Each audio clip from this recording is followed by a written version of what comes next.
আসসালামু আলাইকুম এভরিওয়ান, আপনারা সবাই কেমন আছেন? দিন যাবৎ হালিম খাওয়ার ক্রেভিং যাচ্ছিল, আজকে ফাইনালি হালিম বানানো শুরু করলাম।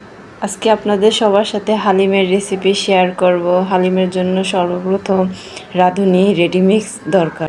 এখন আমরা সর্বপ্রথম পেঁয়াজটাকে ভেজে নিব, পেঁয়াজটাকে বাদামি কালার করে নিব।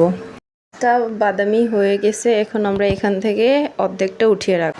এখন আমরা আদা বাটা, রসুন বাটা, ধনিয়া বাটা, জিরা বাটা দিয়ে 2 মিনিট ভালোভাবে ভেজে নিব পেঁয়াজে। এখন আধা চামচ হলুদের গুঁড়ো, আধা চামচ মরিচের গুঁড়ো দিয়ে ভালো মতন, এখন পরিমাণ মতন লবণ দিয়ে দিব। অল্প পরিমাণে পানি দিয়ে এখন মশলাটাকে ভালো মতন কষিয়ে নিব। এখন সামান্য পরিমাণে গরম মশলা অ্যাড করে নিব। ভালো মতো নাড়াচাড়া দিতে থাকবো কয়েক মিনিট যাবত। এখন রাঁধুনি রেডিমিক্স মশলা দিয়ে ভালো মতো নাড়াচাড়া করতে থাকবো। এ পর্যায়ে ভালো মতন মশলাগুলোকে কষিয়ে নেব। এ পর্যায়ে ফুটন্ত গরম পানিতে রাঁধুনি রেডিমিক্সের ডালটা ভালো মতন মিশিয়ে নিব। অল্প অল্প পরিমাণে দিয়ে গরম পানিতে মিশিয়ে নিব। এখন ডালটাকে 20 মিনিট রেস্টে রাখবো।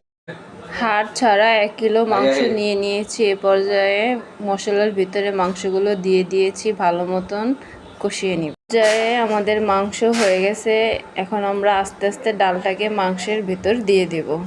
ভালো মতন নাড়াচাড়া করতে থাকবো ডালের সাথে। এই পর্যায়ে অল্প পরিমাণে গরম পানি দিয়ে দিব, আস্তে আস্তে ভালো মতন নাড়াচাড়া করতে থাকবো। আধা ঘন্টার মতন এটাকে রেস্টে রেখে দেব। একটু পরপর নাড়াচাড়া করতে থাকবো যেন নিচে থেকে ডালটা লেগে না যায়। এ পর্যায়ে আমাদের হালিম কমপ্লিট হয়ে গেছে। আপনারা সবাই দেখতেই পাচ্ছেন কতটা লোভনীয় হয়েছে। আমার তো দেখেই জিভে জল চলে এসেছে। আপনারা যদি থাকতেন আপনাদের শেয়ার করতাম। এই হলো আমাদের হালিমের ফাইনাল লুক। আশা করি আপনাদের সবার কাছে ভালো লেগেছে। আপনারা সবাই ভালো থাকবেন, সুস্থ থাকবেন। সবাই লাইক, কমেন্ট, শেয়ার করবেন। আসসালামু আলাইকুম।